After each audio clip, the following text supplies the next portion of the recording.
नमो वरहन्ताणं नमो सिद्धाणं नमो वार्याणं नमो वज्रायाणं नमो लोये सवसाहूणं शुद्धात्मानमनेकान्तं साधुमुत्तमं मङ्गलं वन्दे सन्दष्टसिद्ध्यर्थं सन्दष्ट्यर्थप्रकाशकं मङ्गलं भगवान् वीरो मङ्गलं गौतम गणे मङ्गलं कुन्दकुन्दाद्योजनधर्मोऽस्तुमङ्गलं सर्वमङ्गलमाङ्गल्यं सर्वकल्याणकारकं प्रधानं सर्वधर्माणां जैनं जयतु नमः समयसाराय स्वानुभूत्या चकास्ते चित्तभावाय भावाय सर्वभावान्तरक्षदे ये छाया ध्यानिग्रहे कम कलंकटहे नित्यनिरञ्जनानमयते परमप्रणवे कृतकारितानुमननय त्रिकालविषयं मनोवचन काय परिहृत्य कर्म सर्वं पर्वं निष्कर्ममवलम्बे।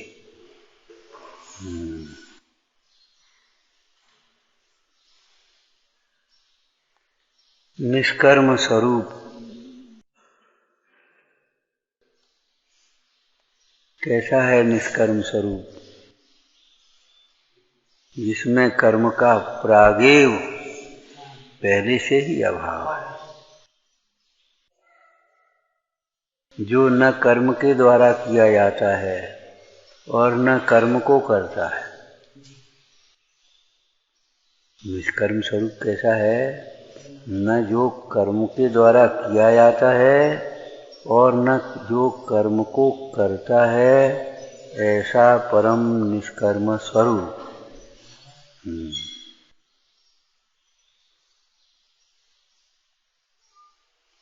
वही अवलंबन करने योग्य है।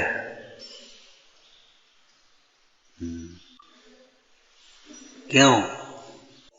उसी के अवलंबन से जीव सुखी होता है। अवलंबन करने योग्य का अर्थ बोलो। वही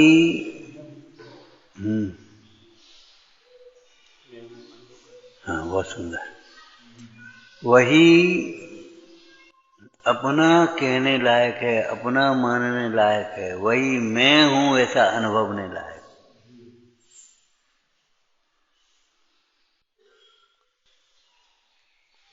उस निष्कर्म स्वरूप के अतिरिक्त जिसे तुम अपना कहोगे वही धोखा खाओगे।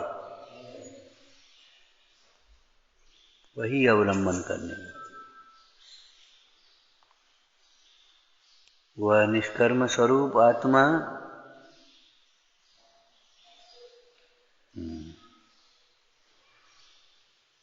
स्वभाव से ही ज्ञान आनंदमय है, स्वभाव से ही प्रभु है।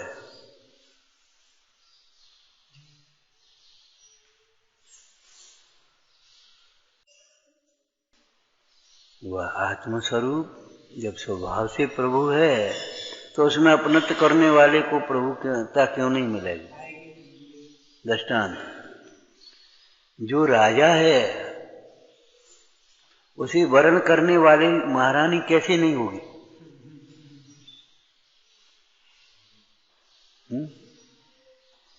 होगी? नहीं होगी। जो राजा है उसे वरण करने वाली रानी होगी। जो महाराजा है उसे वरण करने वाली महारानी होगी।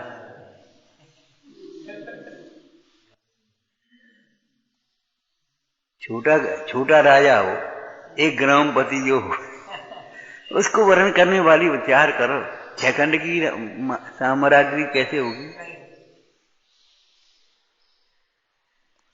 जो राजा है उसे वरण करने वाली स्त्री रानी कैसे नहीं होगी?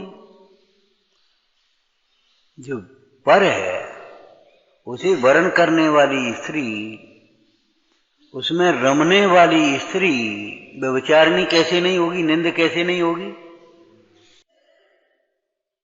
जो पर है, पर पुरुष, एक और खुलासा कर दो, जो पर पुरुष है, उसे चाहने वाली, उसमें रमने वाली स्त्री व्यभिचारिणी कैसे नहीं होगी? निंद कैसे नहीं होगी? अनाथ कैसे नहीं होगी? अनाथ तो समझते हो, जब तक वो कुशील के प्रसंग में लिखा ना, जब तक स्त्री का रूप है, यौवन है, उसे लूटने वाले बहुत हैं। और वह अपने पति से विमुख होकर चाहे जिसका आश्रय करे, जब उसको उस पापों का उदय आए शरीर में उगे, अब कौन पूछेगा?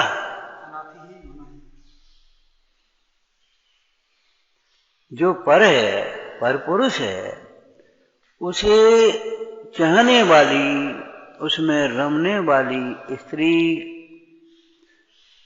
व्यभिचारिणी कैसे नहीं होगी? निंद कैसे नहीं होगी? दुखी कैसे नहीं होगी? बोलो, होगी ही होगी। और दृष्टांत बोलो।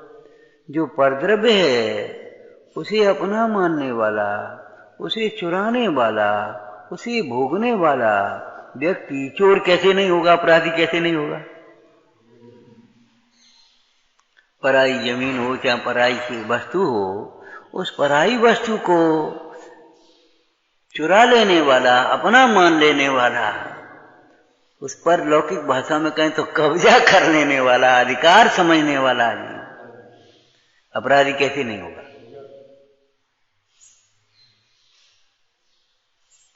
जो उपमान पर धन हरे सो अपराधी अज्ञ, जो अपनो धन व्यव हरे सो सर्वज्ञ। एक शब्द बीच में भूल गए, उसमें दोबारा समय सार नाटक में कहा, जो पराये धन को अपना माने, उसी में अधिकार समझे, वो अपराधी कैसे नहीं होगा?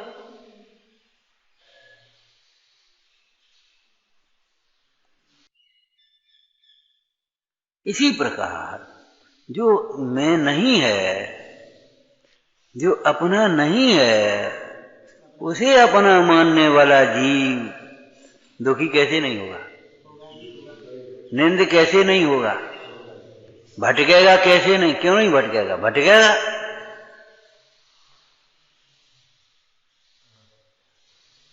जहां हम जाते हैं वहीं से हमको भगा देते हैं। तो तुम अपने घर में क्यों नहीं रहते? हम जहां बैठे वहीं से उठा देते हैं। तुम अपनी सीट पर क्यों नहीं बैठते? हम जो उठाते हैं सो उसी को हमसे छीन लेते हैं। हमको भाई तुम अपनी वस्तु ले ना।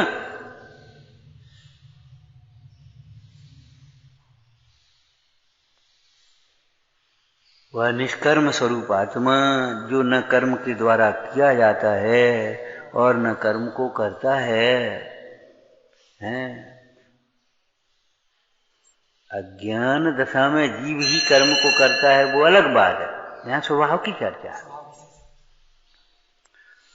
वह निष्कर्मात्मा स्वभाव से आनंदमय है, उसमें अपनत्व करने वाला, उसी अभिन्नपने में हूं ऐसा अनुभवने वाला जीव ज्ञानी कैसे नहीं होगा? सुखी कैसे नहीं होगा? इसलिए निष्कर्म तत्व अनुभव नहीं योग्य है।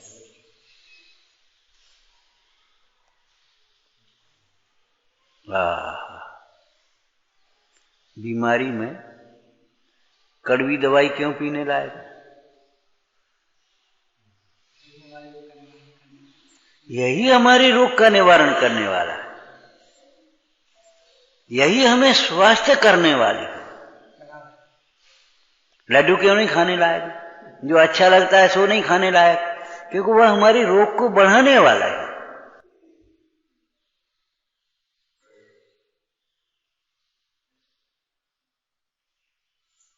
रागादिक का सेवन क्यों नहीं करने योग्य है? रागादिक हमारे दुख को बढ़ाने वाले हैं। वीतराग विज्ञानता ही क्यों प्रयोजन है? वह हमारे दुख, हमें दुख से छुड़ाकर सुख को उत्पन्न करने वाले। प्रयोजन पर दृष्टि रखेंगे तो पर से विरक्ति होगी। अपनी परिणति अपने में ढलेगी अगर प्रयोजन पर दृष्टि होगी। प्रयोजन माने सुखी, सुखी कैसे होंगे बता।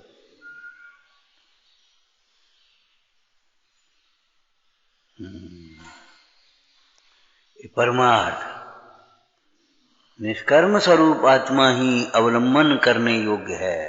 आचार्य भगवान कहते हैं परम निष्कर्म अवलंबन। मैं उस परम निष्कर्म तत्व का अवलंबन करता हूं। काय के लिए? निष्कर्म दशा की प्राप्ति के लिए। कैसी है निष्कर्म दशा? जो परम आनंदमय है, प्रभुतामय है। सब पूजते इसलिए प्रभुता नहीं, किसी के पूजा की जरूरत नहीं है, ऐसी प्रभुता।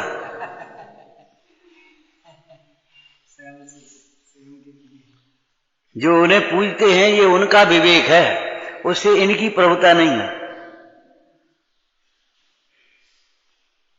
जो भगवंतों की भक्ति करे तो ये उनका विवेक है, उससे भगवान कोई भक्ति करने योग्य पूजनीय नहीं होगा।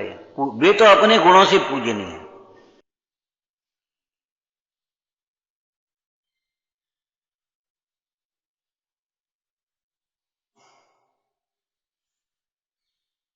ये परमार्थ हो गया व्यवहार। वे निष्कर्म परमेश्वर, वे निष्कर्म दशा को प्राप्त परमेश्वर, वे ही ध्यान करने योग्य हैं। व्यवहार हो गया। वे ही श्रद्धान करने योग्य हैं, विश्व में विश्वास करने लायक हैं। वही जिनवाणी सुनने लायक है, विचारने लायक है, समझने लायक है, एकाग्र। कैसी है जिनवाणी?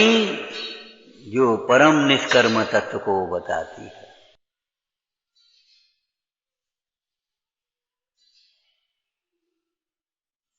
जिन धर्म का गाढ़ श्रद्धानी, उसके अर्थ में चर्चा है कि नहीं? क्या जिन धर्म का श्रद्धान?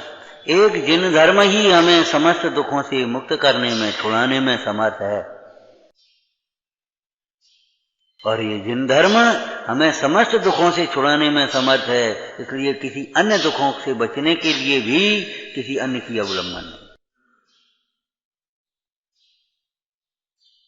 कुछ अर्थ समझ में आया? भेद इसमें नहीं आया। देखो, पारलौकिक प्रयोजन की सिद्धि के लिए, मोक्ष के लिए जिन धर्म, और लौकिक कार्यों की सिद्धि के लिए,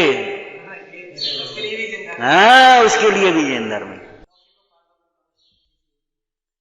जिन धर्म के सेवन से लौकिक प्रयोजन जैसे ही भाषित नहीं होते, उनसे उदासीनता आ जाती है। और जिन धर्म का सेवन करते हुए बीच में जो पुण्य भाव होता है, उससे लौकिक प्रयोजन भी स्वयं सिद्ध होते हैं।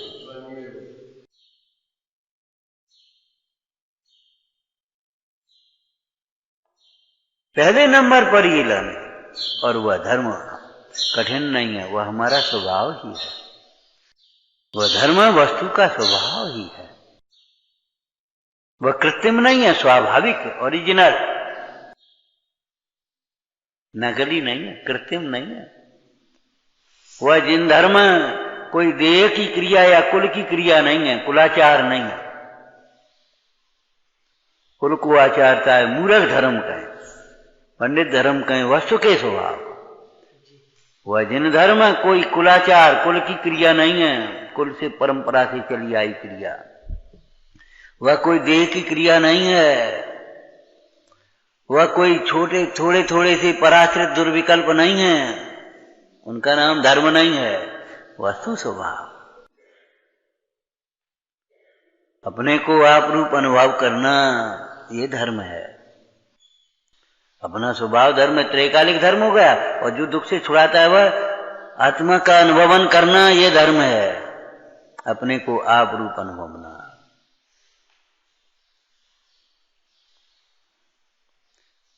भाई गाना नहीं है, ध्यान है।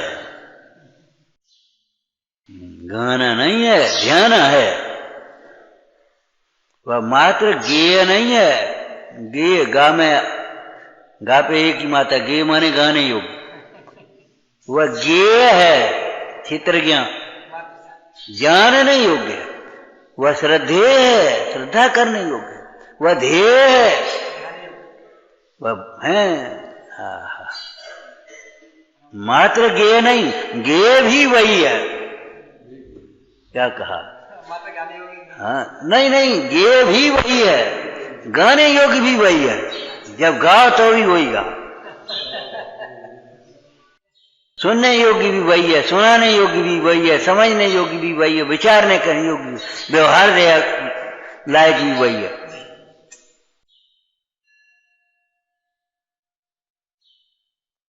अपने घर में चाय कच करो। चाय कच करने का मतलब जिसमें तुम्हें सुख लगे सो करो। खेलने लायक भी अपना घर है, कोई खतरा नहीं। खाने के लिए भी अपना घर है, मनोनुकूल भोजन करो, हैं? अरे अपना घर क्या कहें, विचार करो। किसके लिए अपना घर नहीं, किसके लिए पड़ोसी के घर में जाओ?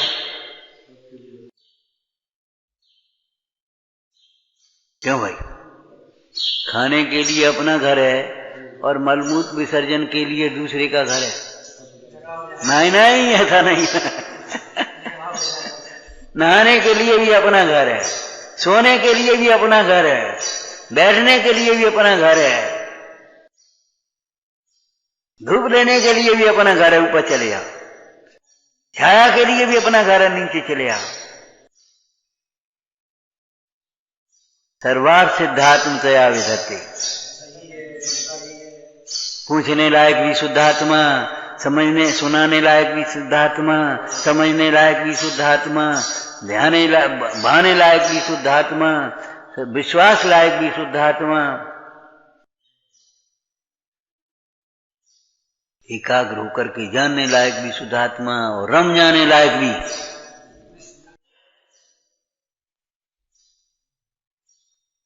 कोई ये सोचे कि निर्विकल्प दशा में शुद्धात्मा अवलंबन होता होगा और सविकल्प दशा में परद्रव्य अवलंबन होते होंगे, ऐसा नहीं है।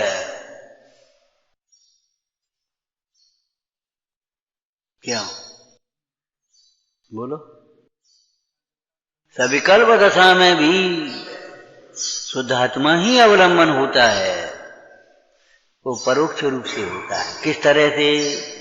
दृष्टांत बोलो, प्रसिद्ध दृष्टांत ही बोलो।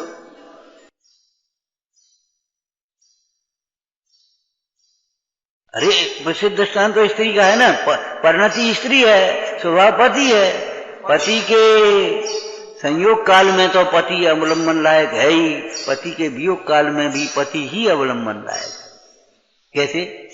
पति का ही स्मरण, पति के गुणों का स्मरण, पति के आने की प्रतीक्षा, पति का समाचार, पति के लिए ही आते होंगे, लावजी बना के रख लें, जी भैया तुम जा रहे, जी लेते जाना, दे देना।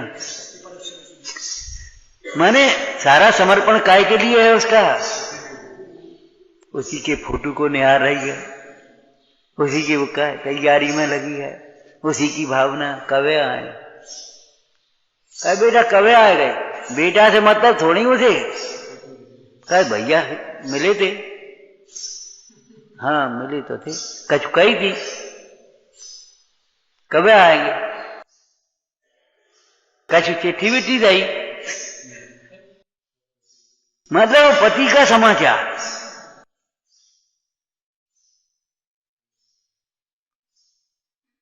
ऐसे परोक्ष रूप में भी जब सविकल्प दशा में भी शुद्धात्मा को दर्शाने वाले सिद्ध भगवान, अनंत भगवान, आचार्य उपाध्याय, साधु महाराज, जिनवाणी, यही तो है। बता अच्छा, अब इनमें से क्या सुनने लायक है? जिनवाणी से क्या सुनने लायक है? जिनवाणी से ये सुनने लायक है मैं शुद्धात्मा। जिनवाणी से ये सुनने लायक है शुद्धात्मा की विराधना दुख का कारण है, शुद्धात्मा की आराधना से सुखी होता है। अगर ये बातें अनसुनी करते हो तो आप जिनवाणी नहीं सुनते।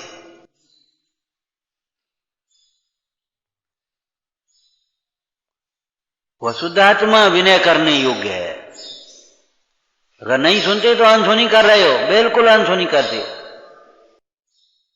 जो नहीं आते भी नहीं सुनते उनकी बात अलग है। आप भ्रम में मत रहना, हम तो रोज सुनते हैं, हम तो 2 टाइम सुनते हैं, बिल्कुल अनसुनी करते हो। एक बार सुने तो काम बन जाएगा। अनादिकाल से काम भोग बंधन की कथा सुनी है, परिचित है, अनुभूत है। एकत्र भक्त आत्मा की कथा सुनी नहीं तो समोषण में गए, सुनी नहीं, पहले कभी सुनी नहीं होगी। ऐसे सुनने को सुनना नहीं कहते, सुनी और चुप अपने चले और अपने काम में लग गए। उसके ऊपर तेरा विचार नहीं चले, उसके सन्मुख प्रवृत्ति न होवे, उसे प्रत्यक्ष देखने का कौतूहल नहीं हो जाए तो काय की सुनी? तुमने सुनी? आज वहां सर्कस आएगो हाट में, देखने का मन नहीं चले तो का सुनी?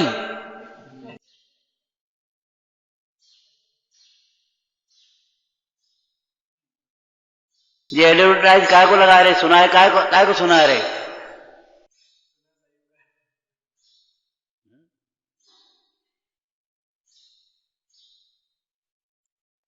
आगम से प्रभु महिमा सुन प्रत्यक्ष लखों ऐसा मन हो, तुम ही जिनवर प्राण हमारे, तुम ही तो जीवन धन हो। बोलो भैया कहाँ है? कहाँ लिखी है? अरे सिमंदर भगवान की पूजा पढ़ो। आगम से प्रभु महिमा सुन प्रत्यक्ष लखों ऐसा मन हो, तुम ही जिनवर प्राण हमारे, तुम ही तो जीवन धन हो।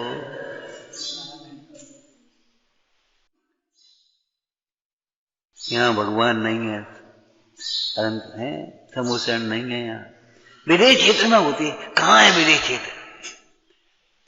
प्रत्यक्ष लखों।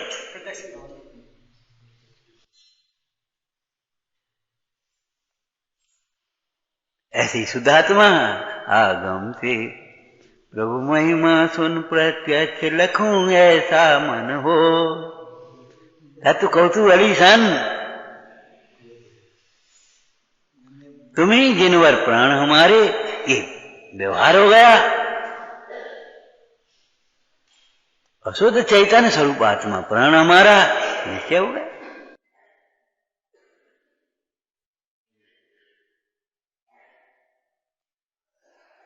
कभी स्वप्न में ये बात मत सोचना, शीलवती स्त्री सोच नहीं सकती इस बात को कि मेरे लिए अन्य भी अवलंबन हो सकता है।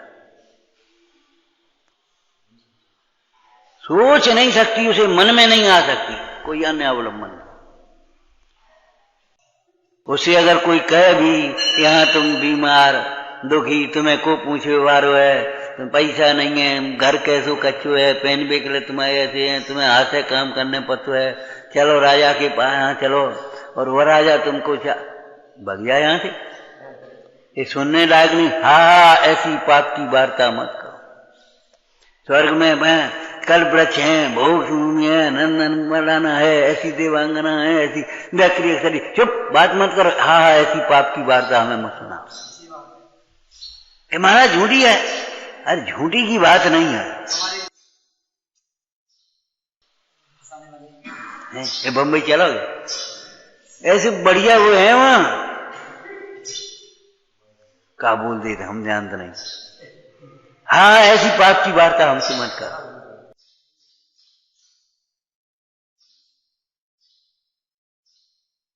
अगर चलने का अभी कोई विकल्प होगा तो काय के लिए?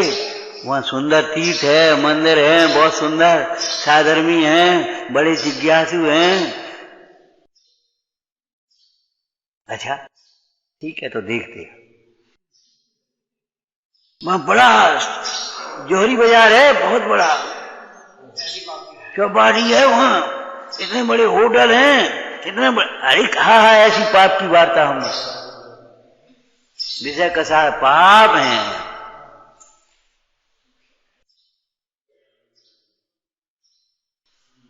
जहां शुद्धात्मा नहीं वहां हमारे लिए कुछ छूना है। जहां शुद्धात्मा है वहां हमारे लिए तीर्थ है। वही हमारा तीर्थ है, वही हमारा मंदिर है, वही हमारा गुरु है, वही हमारा देव है, जहां शुद्धात्मा।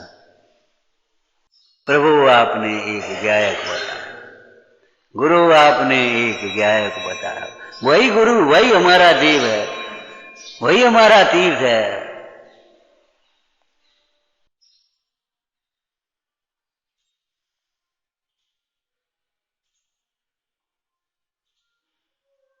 परम निष्कर्म तत्व अवलंबन करने योग्य है।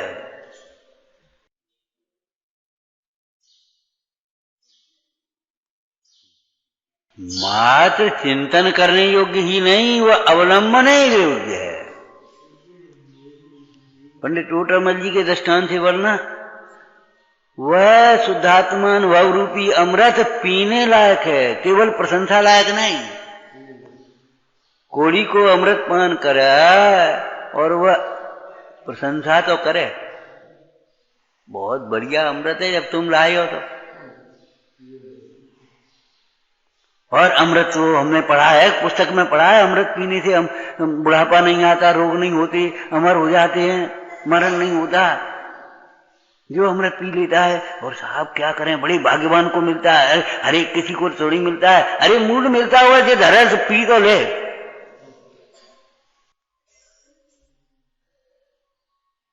वह अमृत पान न करे, उसके अभाग की महिमा हमसे अभागा।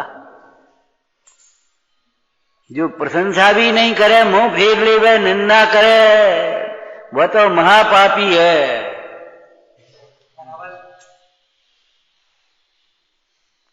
नरक निगोद का पात्र है। जो शुद्धात्मा का, शुद्धात्म तत्व को दर्शाने वाले वितरागी देव साध गुरु की प्रशंसा भी न करे, भक्ति भी न करे, संसार के रूपी समुद्र के मगर में रहने वाले मगर के मुख में, तो नरक निगोद का पात्र पापी है। लेकिन जो केवल प्रशंसा करे और पान न करे, अच्छा अच्छा कहे लेकिन अंतर में सच्चा न समझे, वह भी पुण्य कर रहा है लेकिन मोक्ष मार्गी नहीं होता। कहा था ना, जो अच्छा लगता है तो पुण्य होता है, जब सच्चा लगता है तो सम्यक तो होता है। जब तक सच्चा नहीं लगता तब तक सम्यक तो नहीं होता, मोक्ष मार्ग नहीं होता। अच्छा लगता, बहुत अच्छा प्रवचन है, बहुत अच्छी जनवाणी, बहुत अच्छी पूजा है, बहुत अच्छा मंदिर है, पुण्य पुण्य। हम गए थे, बहुत अच्छा तीर्थ है, बहुत अच्छा स्वाध्याय है, बहुत अच्छे पंडित जी है, बहुत अच्छे महाराज है, ठीक, पुण्य मंदिर। सच्चे गुरु, सच्चा तत्व, सच्चा स्वरूप, ये सम्यक्त की पात्रता है।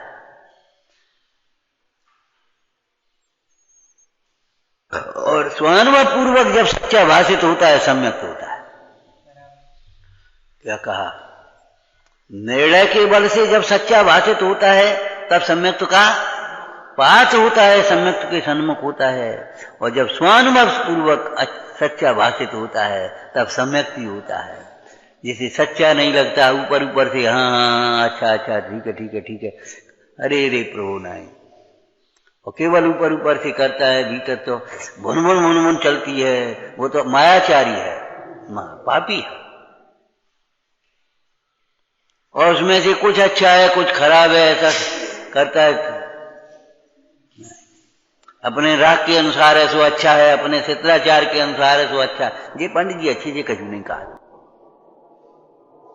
वो डॉक्टर अच्छा बन गई, सब चाहे कछु खाओ, वो डॉक्टर अच्छा है, अरे अच्छा नहीं है।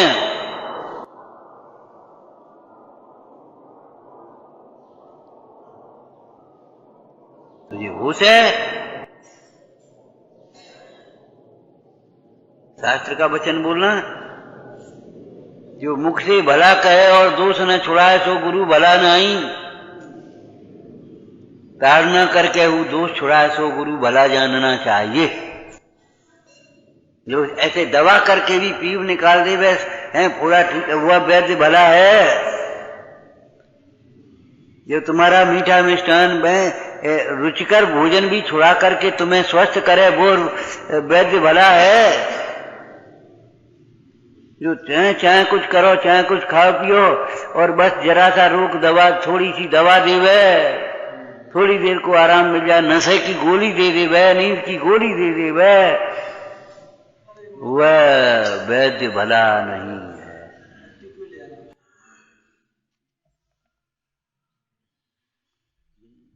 ऊपर पर से बात तो ठीक है, बात तो ठीक है, ठीक है, बात तो आपकी ठीक है, रास्ते में सब ठीक नहीं, लेकिन भीतर में लगता ही नहीं है। हमारी भूल है, हमारा दोष है, हमारा अपराध है। विचार करो, विचार करो।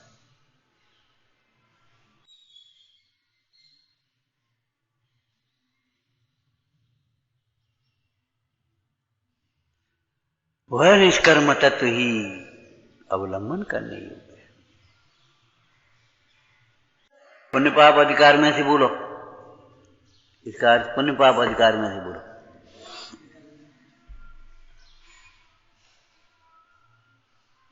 प्रश्न, हे गुरु, हे प्रभु, आपने एक शुद्ध आत्मा ही अवलंबन करने योग्य कहा, तो जो हम लोग तो ग्रस्त हैं, श्रावक हैं, ये चर्चा, ये शब्द वहां नहीं है, हम कह रहे हैं इसको। जो मुनिराज हैं वे भी तो निरवलंबी नहीं होते। सविकल्प दशा में जब आत्मा में उपयोग नहीं ठहरे तब उनको शुभ भाव अवलंबन है कि नहीं, पुण्य अवलंबन है कि नहीं।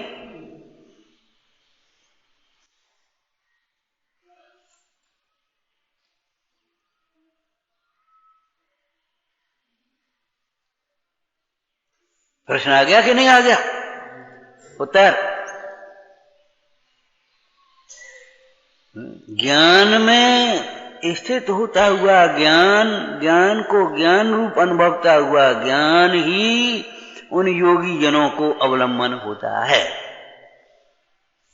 कि सविकल्प दशा में पूछ रहे हैं कि सविकल्प दशा में उसी ज्ञान को याद करते हैं जो ज्ञान में, वाह कैसी अनुभूति, ऐसी अनुभूति होती रहे, ऐसी अनुभूति में मग्न, ऐसे ही स्वरूप में मग्न, वाह क्या स्वरूप, क्या स्वरूप, क्या स्वरूप। जैसे कोई व्यक्ति कोई सुहावना सपना देखे और आंख खुल जाए तो फिर आंख बंद करके वो भी देखना चाहता है। जैसे कोई सुहावना सपना देखे तो और आंख खुल जाए, पहले तो एक वैसी लगा ही काय जगा दो तुमने, उसका तुम्हारी दृष्टांत माला में तो क्या दिया, वो घसियारा स्वप्न देखने लगा राजा का और उसने आकर के जगा दिया, देखो वो घास का गट्ठर भैंस चल रही है, ले खुरपी मारन को दौड़ा, ऐसा लिखा। आज तूने हमारी सबरी कर, क्या बढ़िया राजपद मिला, सपने में राजपद पाया, उठ मूरख रुदन मचाया।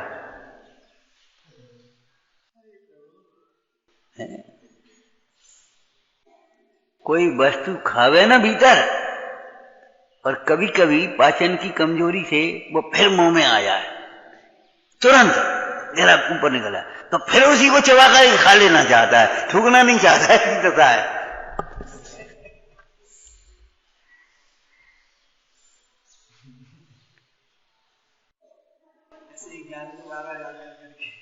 क्या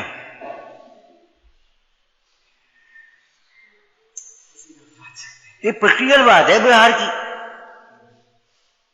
जबकि भाई मुंह में उगाल आ गई वो तो थूक दे, कैसे नहीं, वाह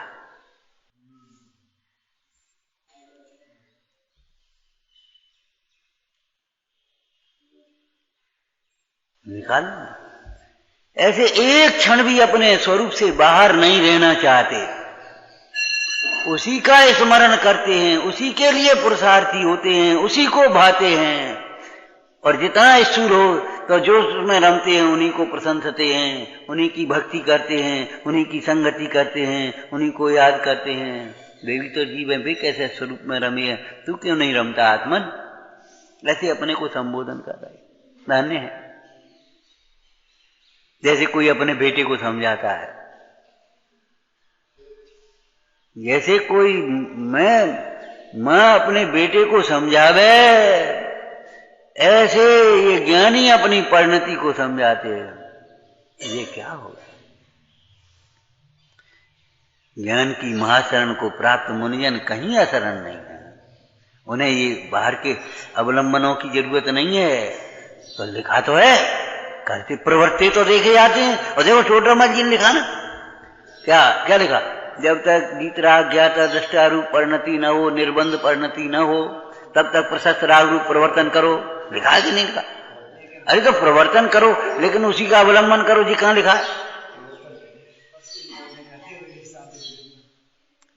उसमें प्रवर्तन कैसे करोगे? उसके माध्यम से अपने स्वरूप की साधना करें। एक प्रत्यक्ष होती है, एक परोक्ष विनय होती है। जैसे सामने गुरु हो, गुरु की प्रत्यक्ष विनय और परोक्ष विनय होती है ना। तो गुरु सामने गुरु हो तो सामने तो उनके लिए खड़े होते, हाथ जोड़ते, नमस्कार करते, उनकी सेवा करते, उनकी नीचे बैठते हैं, ऊपर, ये सब है ना। अब परोक्ष विनय कैसे होती है? परोक्ष रूप में भी जब वे गुरु नहीं होते तो उन गुरु को याद करते हैं, उनकी जय बोलते हैं, उनका प्रसंग उनके लिए समर्पित करते हैं। समर्पित करना जानते हो? बोलो। ये जो हम कह रहे भैया हमारा कुछ नहीं है, ये तो हमारे गुरु का है। उत्तम उत्तम तत्व है, ये हमारे गुरु का है। जो स्खलन है वो हमारा है। जिनसेन स्वामी ने लिखा, नहीं जिनसेन स्वामी ने नहीं, भूल गए, गुणवद्ध स्वामी, गुणवद्ध स्वामी ने लिखा, महापुराण पूरा किया। इसमें जो उत्तम उत्तम तत्व है वह हमारे गुरु का है। स्खलन हो जाए तो हमारा समझना, गुरु का नहीं समझना। यह है ट्रांसफर कर देना, समर्पण कर देना। तो बोलो गुरु का अवलंबन परोक्ष भक्ति है कि नहीं? ऐसे ये सभी कल्प दशा में शुद्धात्मा की परोक्ष आराधना, परोक्ष अवलंबन है अवलंबन और आराधना शुद्धात्मा का, किसी अन्य का नहीं। वह निष्कर्म तत्व ही अवलंबन योग्य है। अब कृतकार्यता अनुमोदन घटा, बस। स्वयं अवलंबन करने योग्य है, कराने योग्य है, और वही अनुमोदन करने योग्य है। वही धन्य है, धन्य है, धन्य है, धन्य है स्वरूप प्रभु, धन स्वरूप लीनता, धन्य वीतरागता, धन्य सर्वज्ञता, धन्य जिनेश्वर देव तुम न से कर्म ज्वार।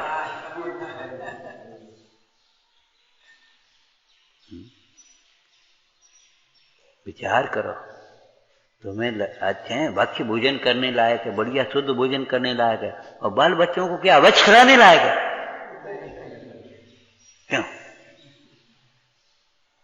कौन माँ ऐसी होगी है? अपन तो वो शुद्ध भोजन करे और बढ़िया शुद्ध घी खाए, और बच्चों को जिन्हें डाल दे, बाल बच्चन को डाल दे।